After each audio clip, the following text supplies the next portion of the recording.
Olá, meus amores! Tudo bem com vocês, galerinha? Acá estoy de nuevo. Vamos hablar espanhol, meus amores?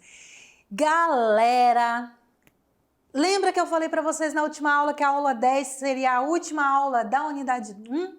E a aula 11, estamos iniciando as aulas da unidade 2. E aí hoje eu vou pegar assim super leve com vocês. Eu tenho uma surpresa. Hoje nós não vamos trabalhar gramática. O que é que vocês acham disso? Melhor, né? A partir de agora, galera, nós vamos trabalhar as interpretações de texto. Nós vamos nos focar mais ainda e mais incisivamente para o Enem. Vamos continuar trabalhando gramática, sim, mas sempre trazendo alguma coisinha aqui, outra ali, sobre textos, tipos de textos que podem cair no Enem, tá? Então eu trouxe hoje para vocês uma aula super especial aí de abertura da segunda unidade. E para começarmos, vamos baixar nosso telão, vamos lá! Ok, meus amores, olha aí o nosso telão na tela. Olha o telão na tela aí, né, gente? E na aula de hoje nós vamos trabalhar o quê? Regras de interpretação de texto. Vamos ter regras, sim. Vou mostrar para vocês algumas dicas, algumas formas de vocês conseguirem interpretar o texto em língua espanhola. Dicas assim preciosas que vocês vão começar a utilizar a partir de agora. Vamos trabalhar o que são gêneros textuais. Vamos ter vocabulário também, comércios e serviço, palavras ligadas ao comércio e serviço. Mais um livro do Pablo Neruda, que é o Livro de las Preguntas. O gênero textual ditados populares. E vamos conhecer um pouquinho da Guiné Equatorial, o único país africano falante de língua espanhola.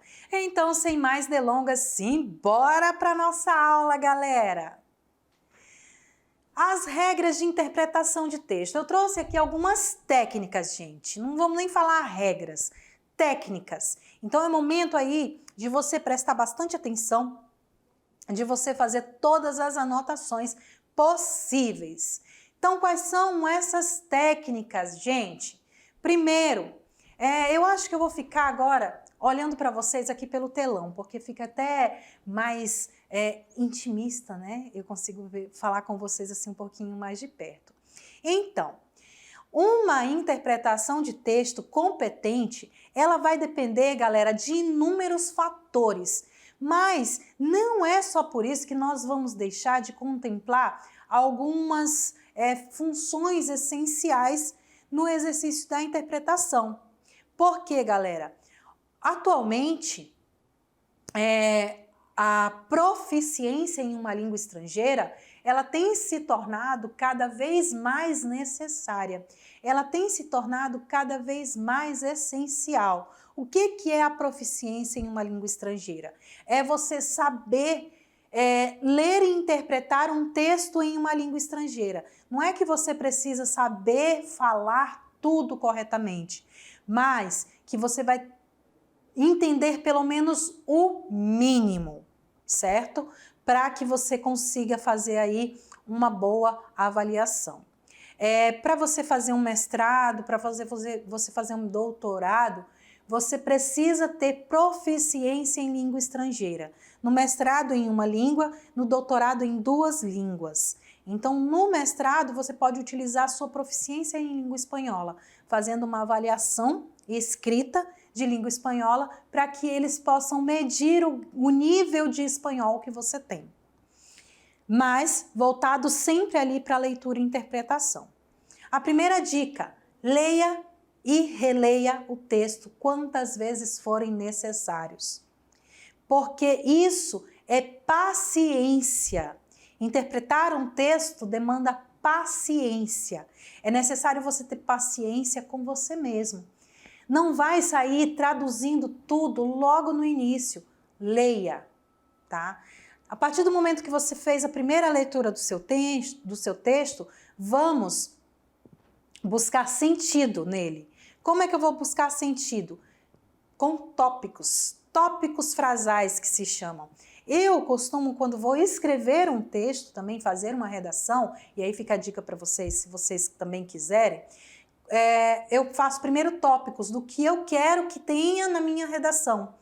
E aí, depois desses tópicos frasais, é que eu vou formar o meu texto com os meus parágrafos. Então, você pode observar que cada texto ele possui tópicos frasais que estão presentes em cada parágrafo, ou seja, a ideia central de cada parágrafo. Então, você pode identificar a partir da sua segunda leitura esses tópicos frasais. Por mais que você ache que o texto está muito sem pé nem cabeça, gente, os parágrafos eles estão organizados da forma com que o autor quer que esteja. Então não vai ali pirar o cabeção e começar a brigar com o autor porque está tudo ali sem pé nem cabeça. Não. O autor, se ele colocou aquele parágrafo ali, aquela palavra ali, aquele texto ali, tem um sentido. Então, vamos respeitar a hierarquia do pensamento do autor. Que mais que temos? Concentre-se nas suas ideias, nas ideias que de fato foram explicitadas pelo autor. Nos textos argumentativos, eles não costumam ter espaço para divagações, para suposições, para hipóteses do que pode ou não ser. Não, ele está ali escrito exatamente tudo o que ele quer passar, mesmo que esteja contido nas entrelinhas. Nós devemos nos ater à ideia do autor, mas isso não quer dizer que você precise ficar preso ali em palavra por palavra, na superfície do texto. Nós temos que não podemos criar suposições e nem divagações, mas nós podemos aí acompanhar todo o desenvolvimento do texto e através das entrelinhas ter as nossas já certezas do que ele está falando. E por último, quem lê com cuidado certamente vai incorrer em menos risco de tornar-se um alfabeto infuncional. O que é um analfabeto funcional, gente? É aquela pessoa que lê e não entende nada. Mas se você lê corretamente, se você lê com cuidado, com certeza você vai entender. Então, ler com atenção é a palavra central, é o exercício que deve ser praticado à exaustão. Quanto mais você lê, mais você aprende, mais você conhece palavras novas, principalmente em língua espanhola, que temos muitos falsos cognatos. Então, é necessário que você leia, releia, use isso a seu favor, tá bom? E aí, temos aí o que? Mais técnicas. Quando a gente faz uma interpretação, a gente acaba traduzindo. E também existem textos que nós precisamos traduzir. Então eu trouxe para vocês técnicas para ajudá-los na interpretação de um texto, ok? Primeiro, sempre repetindo, eu vou repetir isso quantas vezes forem necessário. Leia todo o texto antes de começar a traduzir. Leia todo o texto antes de qualquer coisa. Lê. Professora, eu não estou entendendo nada. Não tem problema. Leia. Leia que o seu subconsciente já vai captar a ideia. A partir da sua segunda, terceira leitura, aí sim você vai começar a ter mais familiaridade com o texto e vai começar a perceber que ficou tudo bem mais simples e bem mais fácil.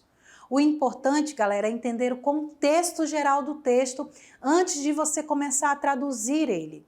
Você entendendo a ideia, o seu subconsciente ele vai fazer esse trabalho, com certeza. Na primeira leitura, ele já vai ter a noção da ideia central do texto.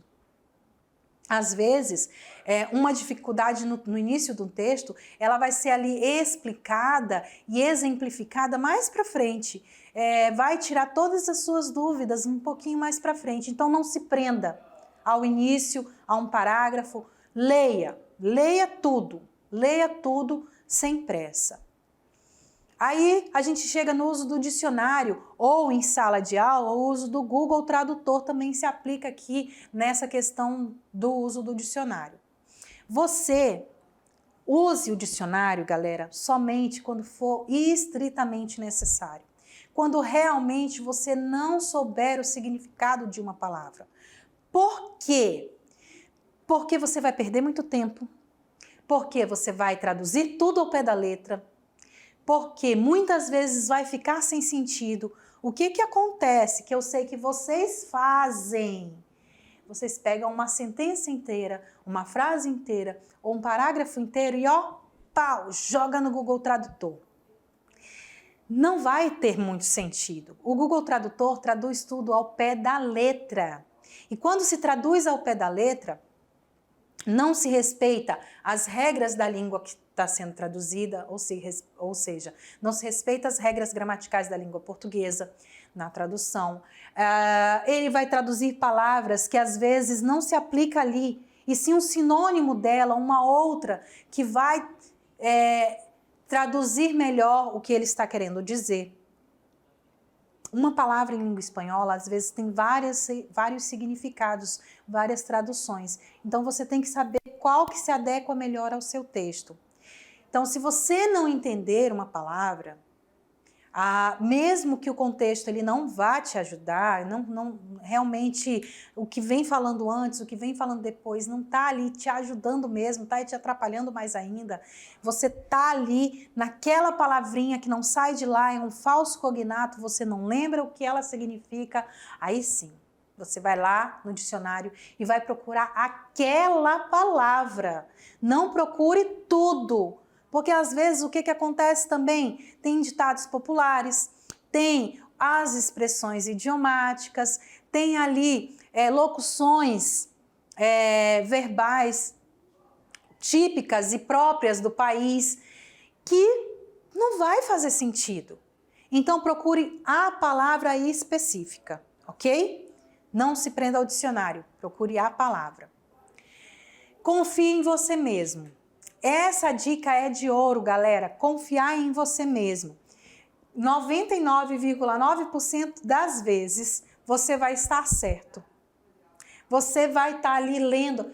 Não, mas eu acho que essa palavra significa isso. Confia. Se fizer sentido, gente, confia. Se fizer sentido, continua.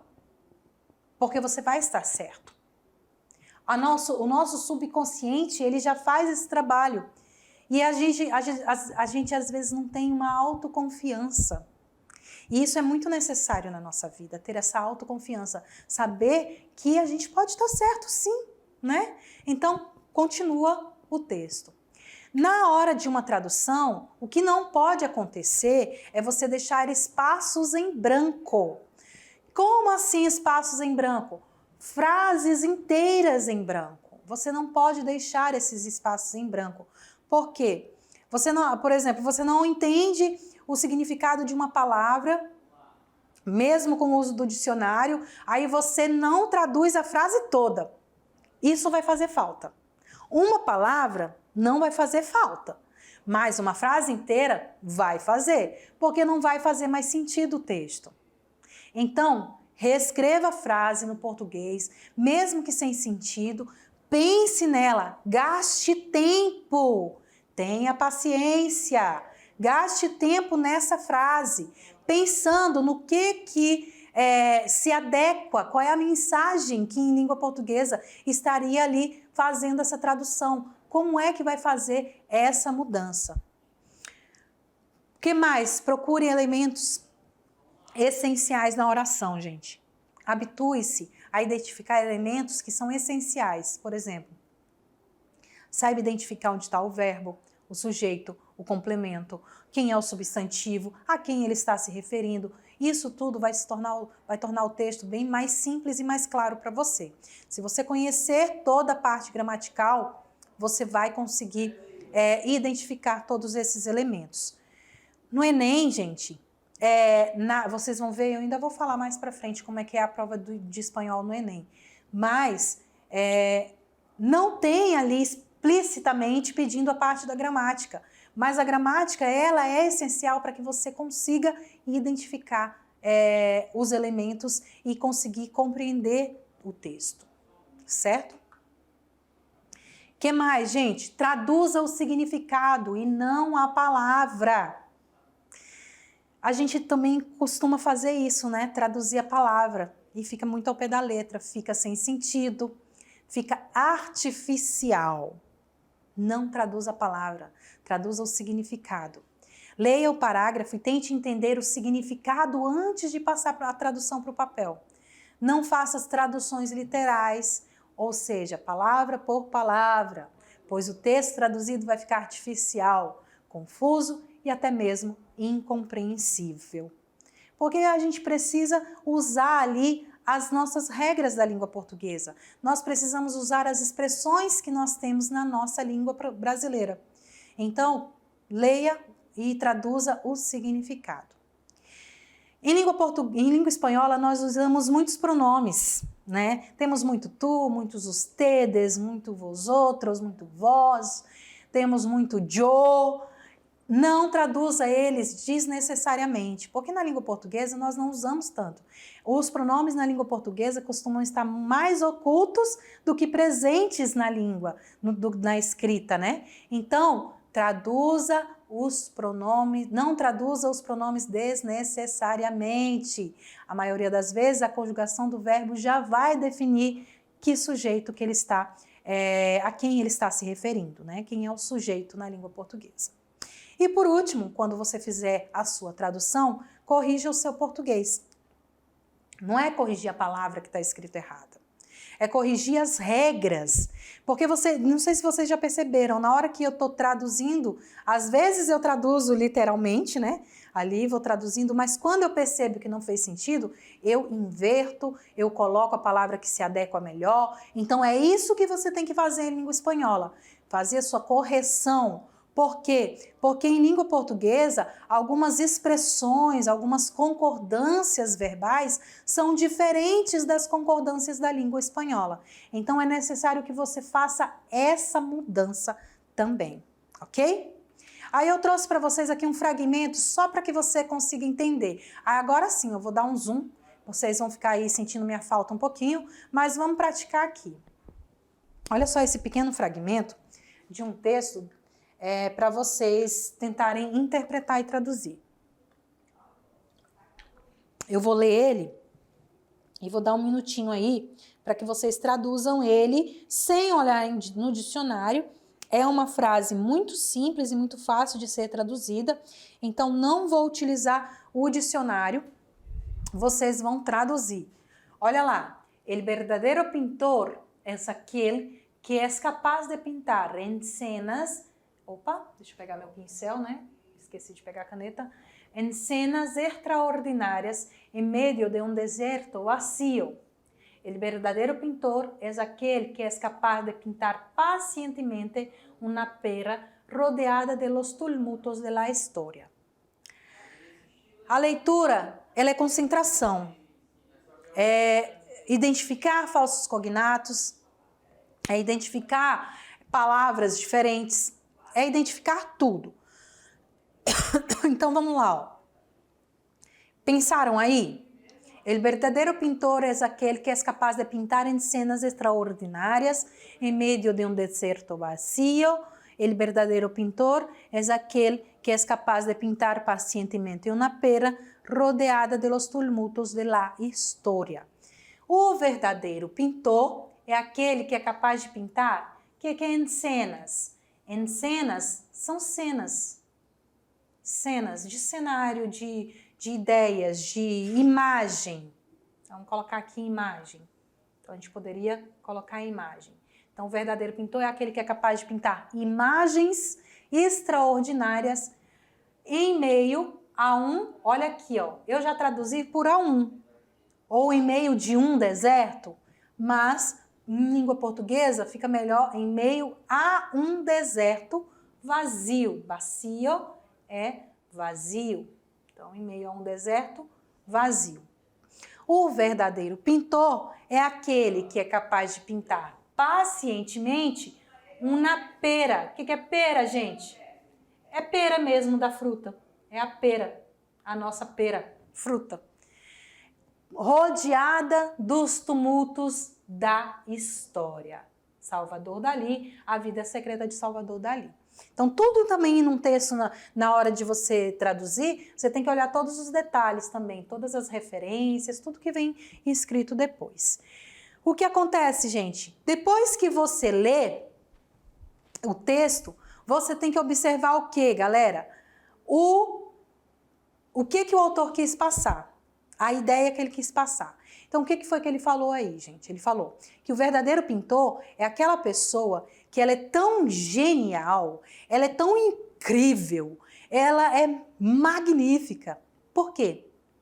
Porque ela pode pintar cenas extraordinárias, um cenário, ele tem uma imaginação tão incrível que no meio de um deserto vazio, onde só tem ele, a sua tela e a areia, em tudo que é lugar, ele consegue pintar um cenário com várias pessoas, com várias imagens, com movimento, dando a ideia de movimento, um cenário incrível, cenários extraordinários no meio de um deserto.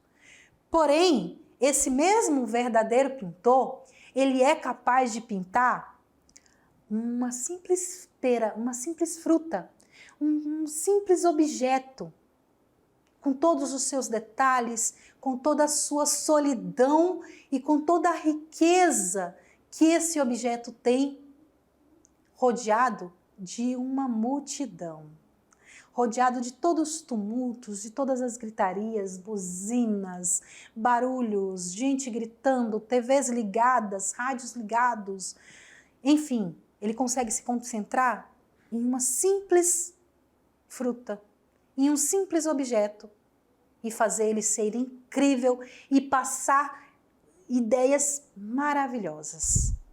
Então, traduzir um texto, ler um texto, é mais do que falar palavra por palavra. É entender a ideia, é entender o que aquilo está querendo te passar. Beleza? Então, só dá mais um zoom aí, mais uma vez. Isso, então vamos lá, passar para os gêneros textuais. O que são gêneros textuais, galera? Gêneros textuais são todos os tipos de texto que nós encontramos no nosso dia a dia.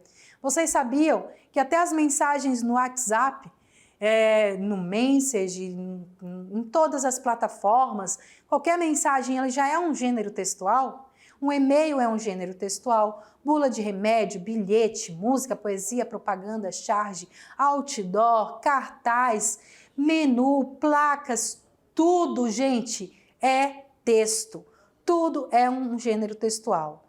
Por quê? É importante considerar seu contexto, função e finalidade. Gênero textual é tudo que está querendo te passar uma mensagem. Uma receita de bolo, por exemplo, ele vai apresentar a lista de ingredientes necessários, que é um texto descritivo, e o modo de preparo, que é um texto injuntivo, onde ele vai utilizar o verbo no imperativo, né? Então você pode observar que um texto ele pode ser misto, que um texto ele pode ter vários tipos textuais, um gênero contendo vários tipos. E quais são os tipos textuais? Eles são modelos abrangentes e fixos. Cada texto possui uma linguagem e estrutura. Os gêneros textuais, eles vão se encaixar nos tipos de acordo com suas características. Quais são esses tipos? São os narrativos, descritivos, dissertativo, expositivo, dissertativo, argumentativo, explicativo, injuntivo, que é o caso da receita, né? Explicativo, prescritivo. Os textos narrativos apresentam o quê? Ação de personagens no tempo e no espaço. É um tipo de texto que vai esboçar as ações de personagens num determinado tempo e espaço. Os descritivos têm função de relatar pessoa, objeto, lugar e acontecimento. É aquele que detalha de maneira bem pormenorizada os aspectos de um determinado lugar, acontecimento ou pessoa. Onde o seu objetivo é justamente transmitir a impressão, qualidade, sensação, característica e observações daquilo que o autor está detalhando. O expositivo, ele vai expor determinada ideia por meio de alguma definição, de algum conceito, de informação. É um tipo de texto que vai visar a apresentação do conceito ou de uma ideia. O argumentativo, ele vai expor um tema ou assunto por meio de argumentação, seja aquele que tem como principal característica defender uma ideia, uma hipótese, teoria ou opinião. O objetivo dele é convencer o leitor para que acredite nela. Então, normalmente os textos argumentativos estão em propagandas, em vendas, né, que vai tentar convencer você daquilo que ele está falando. O injuntivo, que são usados para persuadir o interlocutor, que caracteriza por fornecer instruções para a realização de uma ação desejada. E, por último, os prescritivos, que são referentes a leis, que vai tratar de algo que deve ser cumprido à risca, cujas suas instruções são inquestionáveis, ou seja, devemos segui-la ao pé da letra. São as leis, as bulas de remédio também são textos prescritivos, certo? E aí eu trouxe para vocês uns tipos de texto, que é os ditados populares. Quem nunca usou ditados popular para explicar alguma situação, né? Em português, é muito comum o uso de famosos ditados populares ou provérbios, como, por exemplo, água mole em pedra dura, tanto bate até que fura, para dizer que quanto mais você insiste, mais você vai conseguir chegar ao seu objetivo. Ou ainda, quem tem pressa come cru, né? Para dizer que quem está com muita pressa vai perder alguma coisa, não vai conseguir chegar ao objetivo da atividade. Em espanhol, nós temos los dichos populares. Por exemplo, a caballo regalado no lo mires los dientes. Cavalo dado, não olhe os dentes. Lembra que eu já falei também dele lá nos... agora eu falei ainda agorinha o nome, mas agora eu esqueci de novo. Expressões idiomáticas, nas expressões idiomáticas. Então eu trouxe aqui para vocês que ele vai se tratar de um gênero textual da oralidade, que faz parte da sabedoria popular e tem como objetivo o quê? Transmitir sabedoria para alguém. E ele é passado de geração a geração. É um texto predominantemente argumentativo, já que provérbios eles vão confirmar ou exemplificar ou esclarecer algum ponto de vista. Esses provérbios vão contestar e criticar ou questionar alguma coisa. Ele vem aí vindo de geração a geração. E eu trouxe para vocês alguns dos ditos populares em espanhol. Contigo, pan e cebolla. Quando você quer dizer que alguém de verdade, que ele está disposto a viver com ele para o resto da vida. Embora coisas ruins ou boas, com você, pão e cebola, sabe? Eu vou estar com você em qualquer momento, na riqueza e na pobreza. Allí donde fueres, haz lo que vieres. Significa que adaptamos aos costumes e hábitos nos lugares em que estamos ou que viajamos. Onde você for, você tem que se adaptar ao lugar. Donde fueres, haz lo que vieres. Onde você for, faça o que você vê. Boquerón que se duerme no se lleva la corriente. Deixe passar as oportunidades e não desperdice não deixe passar as oportunidades e não desperdice as ocasiões que se apresentam. Las cuentas claras e el chocolate espesso. Não convém misturar amizade com negócios, pois pode correr o risco de perdê-la. A cuentas claras e el chocolate espesso. A rio revuelto ganancia de pescadores. O mesmo modo que parece mais pesca quando as águas de um rio se revolvem. Nas situações confusas ou quando se produz mudança de desvaneio. Sempre pessoas querendo se aproveitar de situações difíceis. Quer dizer isso, né? Que sempre há pessoas que, quando o rio está todo revolto, todo bagunçado, com muitas ondas, com muitos movimento, os pescadores ficam mais gananciosos. Então, sempre existe pessoas querendo se aproveitar de situações difíceis. El comer e rascar todo é empezar. Para comer e para rasgar, só basta começar. A gente vai utilizar esse refrão para animar alguém a iniciar algo que lhe agrada, ou que não lhe agrada, perdão. Ou para que coma, que se confessa desenganado. Ou para uma pessoa que está ali desenganada, sabe? Que está para baixo, que não quer começar, que não quer fazer alguma coisa. Então, para al comer e rascar, todo é empezar. E por último, não é ouro todo lo que reluce. Nem tudo que reluz é ouro. Recomenda desconfiar das aparências, pois nem tudo que parece realmente é. Ok, meus amores? Agora vamos para o momento vocabulário. Então, roda a vinheta, la hora del vocabulário.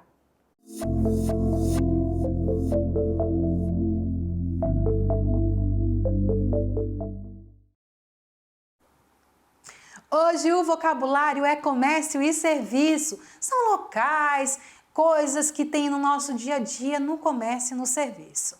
Nós temos primeiro ali o aeroporto. Aeroporto, aeroporto.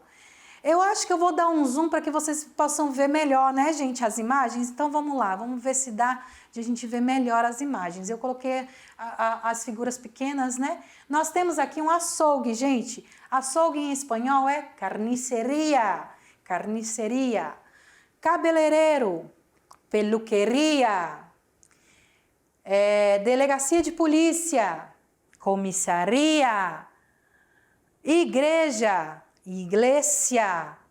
Biblioteca ou livraria, livreria. Padaria, panaderia. Posto de gasolina, gasolineira. Sorveteria, gente, eu amo sorvete, e vocês? Sorvete, pizza, pipoca, só que eu mais amo, eu acho. Então, sorvete. Então, se eu for aí na sua cidade, me oferece um sorvete, uma pizza, uma pipoca. E doce, gente, amo doce também, amo chocolate, amo jujuba, mas vamos parar de falar de coisa de comida, que já tá dando fome. Sorvete, a sorveteria, la heladeria. Temos aqui a universidade, vimos aqui um chapeuzinho, né, do universitário, o diploma. Então, a universidade, la universidad.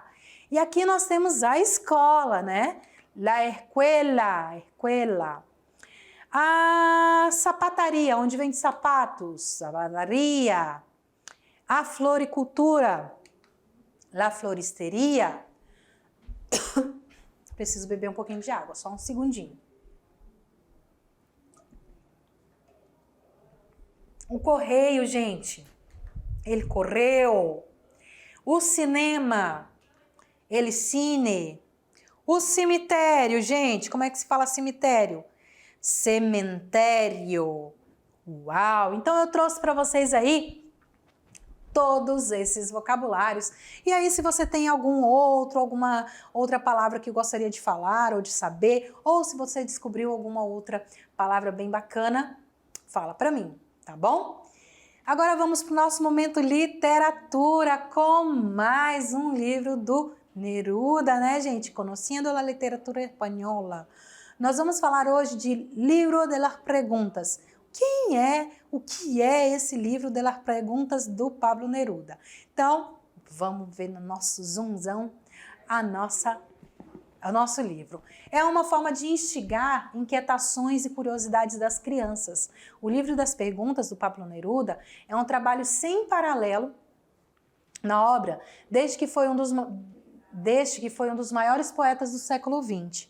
A edição tem tradução do também poeta Ferreira Goulart e conta com um esmerado projeto gráfico e impressão cuidadosa. Então ele tem todos todos os detalhes, todas as riquezas. É espécie de um testamento poético, onde o olhar da criança convive com o do homem sábio. O livro traz uma viagem ao imaginário de Neruda, onde as 77 perguntas divertidas e fora do comum ajudam o leitor a refletir sobre o mundo, os homens, os animais, os elementos da natureza, o significado da vida e da morte, sobretudo, enfim. Com reproduções fotográficas de colagens e instalações, o ilustrador Isidro Ferrer, ao invés de tentar responder às perguntas de Neruda, captura a essência dos poemas e cria suas próprias questões por meio de uma série de pequenos cenários surrealistas construídos com metáforas de sua maneira de perceber o mundo. Ao final, a edição dá a voz às crianças que assinalam os textos sobre o autor, ilustrador e tradutor. E sobre a Guiné Equatorial, gente, o que a gente tem para falar? A maior parte da população vive na pobreza. A Guiné Equatorial, que é um país da África, né, passou por uma virada em termos econômicos a partir da década de 90, quando grandes reservas de petróleo foram encontradas no país. Hoje é o terceiro maior produtor de petróleo da África subsaariana. É uma ex-colônia espanhola. O país tem o português também como a língua oficial da colônia da Espanha em 1968. Então, hoje, a Guiné Equatorial, ela fala tanto o espanhol quanto o português. A Guiné Equatorial é o único país africano que tem o espanhol como uma das suas línguas oficiais. As outras são o francês e o português. Desde o ano passado, a nação é uma das 9 integrantes da comunidade dos países de língua portuguesa. A capital fica numa ilha, a capital da Guiné Equatorial, que se chama Malabo. Não fica no território continental africano, e sim numa ilha, Bioko, a 40 quilômetros da costa de Camarões, país que fica mais perto da capital vizinha do que da Guiné Equatorial. O país sediou as últimas 2 Copas Africanas e tem um esportista famoso, sem sucesso nas Copas do Mundo de futebol, torneio para o qual sua seleção nunca se classificou. A Guiné Equatorial foi a sede das últimas 2 Copas Africanas em 2012, junto com o Gabão, e em 2015 sozinha na competição encerrada há 10 dias. Mas seu esportista mais famoso vem da natação, não do futebol. É Eric Moussambani, personalidade nos Jogos Olímpicos de Sydney de 2000. Essas são as referências bibliográficas de hoje, galera. E vocês puderam perceber que na aula de hoje nós ficamos ali entre as dicas, né? E pareceu mais uma aula de língua portuguesa, mas é só para mostrar para vocês que todas as regras, tanto da língua portuguesa quanto da língua espanhola, são aplicadas tanto em uma língua quanto na outra na hora de fazer uma leitura, tradução e interpretação de texto. Eu espero que vocês tenham gostado dessa aula. Nós nos vemos em uma próxima classe. Um beijo e hasta pronto!